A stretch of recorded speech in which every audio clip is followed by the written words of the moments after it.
Mr. Yip Hong Weng.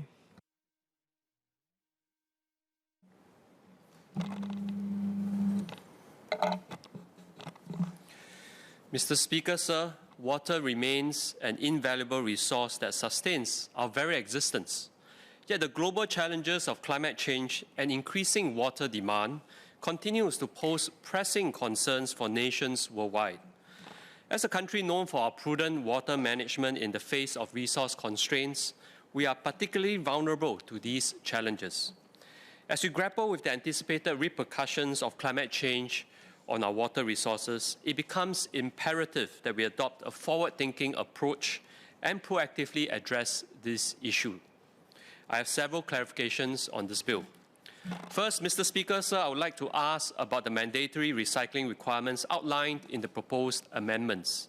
While it is commendable that we are implementing recycling requirements in specific sectors like water fabrication or WF, electronics and biomedical, we must consider the broader picture. These sectors, though significant contributors to non-domestic water demand, represent only 1/5 of the entire sector. Are there plans to expand the mandatory recycling requirements to cover other sectors as well?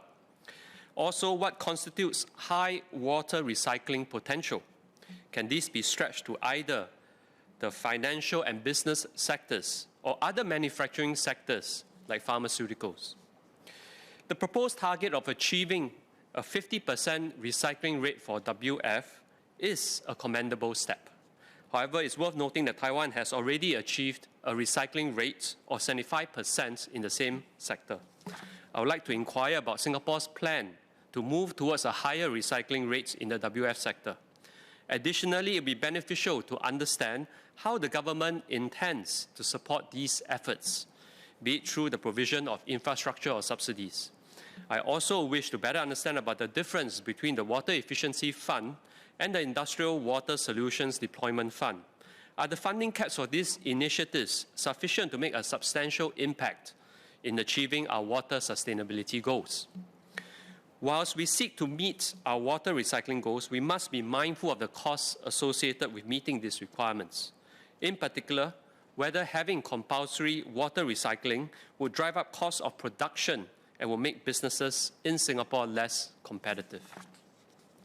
Second, Mr. Speaker, sir, I would like to seek clarifications about the introduced charges for private water suppliers or PWS. Can PUB share on the overall numbers of PWS operating in Singapore? What is their impact on the country's overall water system, particularly in terms of capacity and supply? How does PUB plan to make sure that by allowing more PWS, we ensure that it does not go the way of the open electricity market, where a number of small companies could not sustain their operations and customers were affected? Third, Mr. Speaker, sir, I would like to comment on the amendments related to operations. Regarding the provision of legal powers to PUB to conduct operations to safeguard water security, may I ask how often these powers of entries were exercised in the past?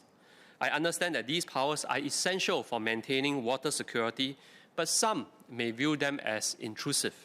Hence, I seek an explanation on whether the decision to exercise these powers is based on the severity of the issue at hand, ensuring that the entry is justified and proportionate to the situation, something which earlier member Louis Ng has also mentioned. In addition, I note the decision to give PUB's e-notices to accounts pre-designated by customers has the same legal effect as PUB's hard copy documents. I welcome the move towards e-notices as more people are adopting them over paper notices. This is also a more efficient and eco-friendly approach. However, I would like to express a concern about some residents, especially seniors, who may have difficulties in accessing and reading digital notices. They may have an online account or app often created on their behalf, but that does not necessarily mean they will use it.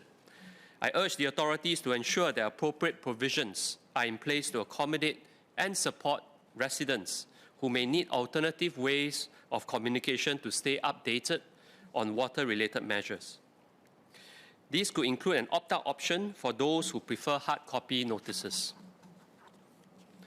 In conclusion, Mr. Speaker, sir, I support the introduction of these amendments. These changes align with the urgent need to enhance our water management practices and further enhance the foundation for a sustainable water future. It is reassuring to witness our commitment to the principles of reuse and recycle embedded within this bill. Nevertheless, it is critical to acknowledge that the journey towards water sustainability extends beyond the measures outlined in this bill. While the focus on reuse and recycle is commendable, we must not overlook the importance of the reduce component in our water story. As a nation with limited natural resources, Singapore must continue to prioritize and persist in public education initiatives that promote water conservation. By instilling a culture of responsible water usage and emphasizing the significance of reducing our overall water consumption, we can further safeguard and strengthen our precious water resources. Furthermore, as we introduce these initiatives to conserve water, we must ensure that the consumers are not burdened by the costs. In particular, PWS should not be permitted to increase prices to offset the new charges as a result of these amendments. In this high inflationary environment, essential public goods such as water must continue to remain accessible to our residents. I support the bill. Thank you.